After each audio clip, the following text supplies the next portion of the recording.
할렐루야. 한 해를 마무리하는 우리 마지막 수요 저녁 기도의 시간입니다.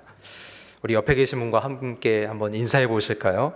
인사하실 때 이렇게 인사하겠습니다. 한 해 동안 수고하셨습니다. 한번 이렇게 인사하세요. 우리 한 번만 더 인사하실 때에는 한 해 동안 은혜였습니다. 이렇게 한번 인사해 보세요. 네, 우리 마지막 기도 시간입니다. 무언가를 마치고 우리 마무리한다는 것은 참 소중하고 귀한 것 같습니다. 왜냐하면 우리는 그 시간을 통해서 우리의 지나온 과정과 삶을 돌아볼 수 있기 때문입니다.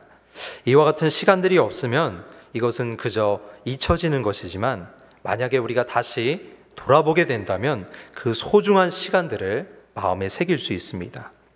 부모님이 나를 낳으시고 또 품에 안아주시고 씻겨주시고 또 아플 때 돌보아 주신 것들, 나에게 사랑한다고 말해주시는 것들, 나의 등 뒤에서 손 흔들어 주신 그 모든 것들, 이 모든 것들을 우리가 돌아보고 마음에 새길 때 우리는 이 가슴 속 깊은 곳에서 따뜻한 마음과 감정을 느낄 수 있습니다. 그러나 이 모든 것들을 만약에 돌아보지 않는다고 한다면은 얼마나 냉랭하고 차가운 마음뿐이겠습니까? 그래서 우리는 무언가를 돌아보고 생각할 수 있다는 것은 참 소중한 것입니다. 오늘은 2023년 우리 마지막 수요 저녁 기도의 시간입니다. 이 시간을 통해서 한 해를 돌아보고 정말 소중하고 의미 있는 것이 무엇이었는지를 우리 마음에 새길 수 있는 시간이 될 수 있기를 주님의 이름으로 축복합니다. 한 해를 돌아볼 때 여러분은 어떤 것들을 떠올리고 생각하시나요? 이 한 해를 이렇게 생각하면은 뭐가 제일 많이 떠오르시나요? 반드시 실천했어야 하는데 실패한 다이어트, 이런 거 생각하십니까? 아니면 작심삼일로 끝난 러닝머신, 뭐 이런 거? 오늘도 끊지 못한 라면, 뭐 이런 거 생각하십니까?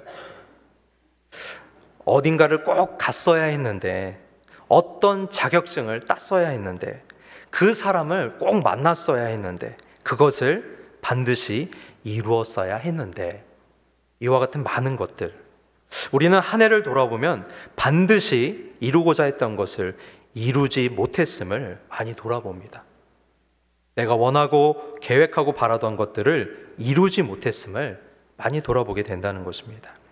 그런데 이러한 돌아봄은 믿음이 없이도, 신앙이 없이도 누구나 돌아보고 누구나 똑같이 아쉬워하는 부분입니다. 우리는 이러한 아쉬움을 돌아보는 것이 아니라 믿음을 지닌 자로서 신앙의 삶을 사는 사람으로서 이러한 돌아봄에 그쳐서는 안 될 것입니다. 우리에게는 믿음과 신앙에 걸맞는 돌아봄이 있어야 하는데 바로 신앙의 순수함을 돌아봐야 할 것입니다. 오늘 본문 마태복음 18장 3절로 4절 말씀은 이와 같은 이 마지막에 돌아봐야 할 것이 무엇인지를 우리에게 전하고 있습니다. 오늘 본문이 말하는 시점을 우리가 좀 주목해서 봐야 돼요. 3절 하반절에 보면은 천국에 들어가지 못하리라 라고 기록하고 있고 4절 하반절에서도 천국에서 큰 자라고 얘기하고 있어요. 무엇을 지금 강조하고 있는 거예요? 천국을 얘기하고 있는 거예요. 천국에서 어떻게 되는지, 이 마지막 시점, 이것은 우리의 인생의 마지막, 진정한 마지막 상황을 우리에게 말하는 것입니다. 언젠가 우리의 인생은 이 마지막을 고할 때가 있을 것입니다. 그리고 그 마지막을 우리는 피할 수 없으며 반드시 마주하게 될 것입니다. 한 해를 마무리하며 돌아보는 것과 같이 인생의 마지막을 돌아봐야 할 때가 반드시 올 것이다 라는 것입니다. 만약에 그때가 우리에게 온다고 한다면 여러분은 무엇을 돌아보시겠습니까? 오늘 본문은 지나온 모든 삶을 통해서 우리의 마지막 모습이 어떠해야 하는지를 증거하고 있고 우리가 놓치지 말아야 할 것, 반드시 돌아봐야 할 우리의 삶의 모습을 이야기하고 있습니다. 그리고 그 삶의 모습은 어린 아이와 같아야 한다는 것입니다. 천국에 들어갈 수 있는 자는 어린 아이와 같은 자입니다. 천국에서 큰 자는 어린 아이와 같은 자입니다. 그것이 조건이고 그것이 잊지 말아야 할 사항이다라는 것입니다. 그것이 인생을 살며 우리가 이루어야 할 것이며 그것이 마지막까지 놓치지 말고 지녀야 할 나의 모습이 되어야 한다는 것입니다. 근데 왜 하필 어린 아이와 같아야 할까요? 예수님은 왜 어린 아이와 같아야 한다고 말씀하고 계실까요? 우리는 그 힌트를 예수님의 본질에서 발견할 수 있습니다. 세례 요한은 이 땅에 와서 예수님을 만나고 예수님에 관해서 이렇게 증거하였습니다. 요한복음 1장 29절에 이튿날 요한이 예수께서 자기에게 나오심을 보고 이르되 보라 세상 죄를 지고 가는 하나님의 어린 양이로다. 예수님을 뭐라고 표현하고 있어요? 어린 양이다 라고 표현하고 있어요. 양이면 그냥 양이지 왜 하필 어린 양 이렇게 표현할까요? 그것은 예수님이 단순한 속죄의 양만을 상징하지 않고 그 이상의 것을 우리에게 증거하고 돌이키게 만드는 것이기 때문이다라는 것입니다. 미국에서 있었던 영적 대각성운동, 그 첫 시작이 되었던 미국의 1차 대각성운동을 주도했던 조나단 에드워드 목사님, 이 마음의 설교자라고 불렸었던 이 조나단 에드워드 목사님이 쓰신 순전한 헌신이라는 책이 있는데요.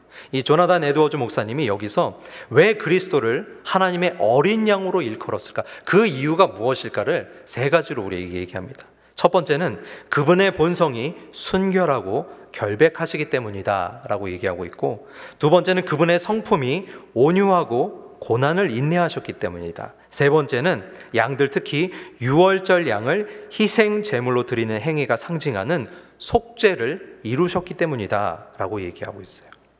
근데 이 이유들을 살펴보면은 조나단 에드워즈 목사님이 강조하는 이 반복적이고 중요한 맥락은 무엇일까요? 뭘 얘기하는 거냐? 어린 양은 순결하고 결백하며 온유하다라는 것이에요. 무엇을 얘기하는 거예요? 바로 순수함을 이야기한다라는 것입니다. 어린 아이를 생각하고 한번 어린 양을 한번 생각해 보시기 바랍니다. 어린 아이가 어린 양하고 막 뛰노는 모습을 한번 이렇게 상상해 보시기 바라요. 그러면 우리는 그 장면을 보면서 굉장히 흐뭇하게 느낄 거예요. 그리고 그 장면을 생각하면서 한 가지 단어를 떠올릴 수 있어요. 바로 뭐예요? 바로 순수함이에요. 이사야 11장에서는 메시아가 다스리는 나라를 묘사할 때, 메시아가 통치하는 나라를 묘사할 때 이와 같은 어린 이미지를 아주 적극적으로 사용하면서 메시아가 통치하는 나라의 순수함을 우리에게 강조합니다.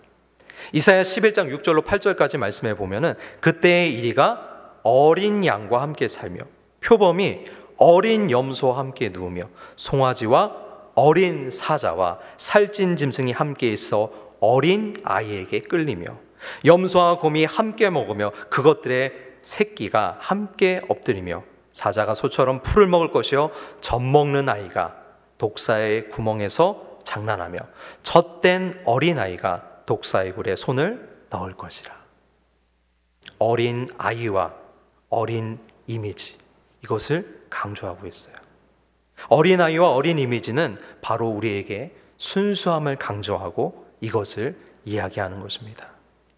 며칠 전에 함께 모임을 하고 있던 중에 어떤 권사님이 권사님 손녀가 너무 귀엽게 말하는 이 상황을 우리 공동체와 함께 이야기한 적이 있습니다. 근데 요즘은 이제 할아버지나 할머니들이 손녀나 손주 자랑할 때는 돈 내고 이렇게 해야 된다라고 얘기하잖아요. 그래서 그 자리에 있던 우리도 우스갯소리로 권사님 돈 내고 얘기하세요 했는데 기어코 내시고 하시겠다고 막 그래서. 근데 이 손녀가 교회에 갔다 오더니 예배를 드렸는데 전도사님이 설교했던 말씀이 궁금해서 할머니한테 질문하는 거예요. 할머니, 전도사님이 사람이 떡으로만 살 것이 아니라고 했는데 그럼 나는 뭐 먹고 살지? 라면 먹고 살아야 하나? 막 이렇게 물어봤다는 거예요. 또 한 번은 그 손녀가 또 전도사님이 설교했던 말씀이 생각나서 이렇게 얘기를 했다고요. 할머니, 전도사님이 우리는 세상에 빛과 소금이래. 그러면은 나는 소금 할래. 안소금. 자기 성이 안씨거든요. 그래서 자기를 안소금 한다고 얘기하는 거예요. 이 순수한 얘기에도 웃지 않는 심령은 얼마나 강팍한 심령입니까? 우리는 이와 같은 이야기를 들으면은 그 아이가 이상하다거나 모자르다고 생각하지 않습니다. 어떻게 생각할까요? 참 순수하다라고 생각합니다. 이와 같은 말씀의 맥락을 우리가 떠올릴 수 있다면은, 그러면서 본문을 보면은 우리는 마지막에 무엇을 떠올리고 마지막에 무엇을 견지해야 할지를 확고히 할 수 있습니다. 바로 신앙의 순수함입니다. 우리 본문 3절을 다시 한번 볼까요? 3절에 보면은 이르시되 진실로 너희에게 이르노니 너희가 돌이켜 어린 아이들과 같이 되지 아니하면 결단코 천국에 들어가지 못하리라. 오늘 말씀 여기에서 색깔로 강조한 부분이 뭐예요? 돌이켜요. 돌이켜. 마지막에 돌이켜서 어린 아이로 묘사되는 이 신앙의 순수함을 회복하지 못하면 천국에 들어갈 수 없다라는 거예요. 반드시 돌아보고 회고해야 할 사항이 신앙의 순수함을 회복해야 한다라고 이야기하고 있는 것입니다. 욥기 8장 20절에는 하나님은 순전한 사람을 버리지 아니하시고 라고 우리에게 증거합니다. 하나님은 신앙의 순수함을 지닌 사람을 결단코 버리지 않으십니다. 결단코 사망과 음부 가운데서 이끌어 내신다라는 거예요. 어떤 사람을요? 순수한 신앙을 가진 사람을. 누가복음 7장에서는 예수님께 향유를 부은 여인의 이야기가 나옵니다. 누가복음 7장 37절에서는 이 여인이 죄를 지은 한 여자라고 묘사되고 있고, 예수님을 초청했던 바리새인은 그 여자를 향해서 이 여자가 죄인인 줄이라고 이야기를 합니다. 그녀는 부정한 사람이며 불결한 사람이었습니다. 그러나 그녀가 예수님께 드린 향유는 아주 특별한 것이었는데 그게 바로 순전한 나드였습니다. 눈물로 그 순전한 나드를 예수님께 드릴 때 예수님은 그 여인을 돌아보시며 이렇게 말씀하십니다. 누가복음 7장 48절 이에 여자에게 이르시되 내 죄사함을 받았느니라. 50절 말씀 예수께서 여자에게 이르시되 내 믿음이 너를 구원하였으니 평안히 가라. 비록 그녀는 사람들에게 정죄받는 삶과 인생이었지만 예수님께 순수함을 드렸을 때 그녀는 용서받고 구원함을 얻게 되었습니다. 저 하늘 천국에서 그녀를 정죄한 바리새인이 높을까요? 아니면 순수함을 드린 그녀가 높을까요? 오늘 본문 4절을 한번 다시 보겠습니다. 그러므로 누구든지 이 어린 아이와 같이 자기를 낮추는 사람이 천국에서 큰 자니라. 누구든지 신앙의 순수함을 회복하고 지닌 자가 천국에서 큰 자가 된다라는 것입니다. 우리는 하나님께 우리의 신앙의 순수함을 돌릴 수 있어야 한다라는 것입니다. 존 칼빈은 기독교 강요에서 우리에게 이렇게 이야기합니다. 그러므로 순수하고 완전하며 어떤 흠으로도 더럽혀지지 않은 것 외에는 그분께 받아들여지지 않는다. 하나님께는 순수한 것 외에는 그 어떠한 것도 받아들일 수가 없다라는 것입니다. 그러므로 우리가 한 해를 돌아보며 마음에 새겨야 할 것은 내가 이루지 못한 것, 내가 하지 못한 것, 내가 얻지 못한 것이 아니라 나의 신앙이 얼마나 순수하였는가, 나는 신앙의 순수함을 지니고 있는가, 나는 신앙의 순수함을 회복하고 있는가를 돌아봐야 한다라는 것입니다. 말씀을 맺겠습니다. 오늘 우리는 2023년 한 해를 돌아보며 신앙의 순수함을 제거하는 시간을 가졌습니다. 우리는 일상적인 실패와 아쉬움, 나의 만족에 초점을 맞추기가 쉽습니다. 한 해를 돌아볼 때 이런 거에 빠지기 쉽다라는 거예요. 하지만 오늘의 본문에서 증거된 바와 같이 우리의 진정한 반성과 회고는 이러한 일상적인 것들을 넘어서 신앙의 깊이와 순수함에 대한 깨달음으로 나아가야 할 것입니다. 본문을 통해 우리는 어린 아이와 같은 순수함, 즉 신앙의 순수함이 천국에 들어가는 핵심임을 배웠습니다. 이 순수함은 예수님께서 보여주신 온유함과 사랑 그리고 순결함에서 영감을 받습니다.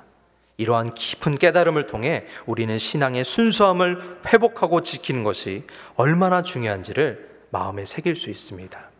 이 한 해를 마감하면서 우리의 신앙생활에서 얼마나 순수함을 유지하고 성장했는지, 얼마나 신앙의 순수함을 회복하였는지를 돌아볼 수 있기를 주님의 이름으로 축원합니다.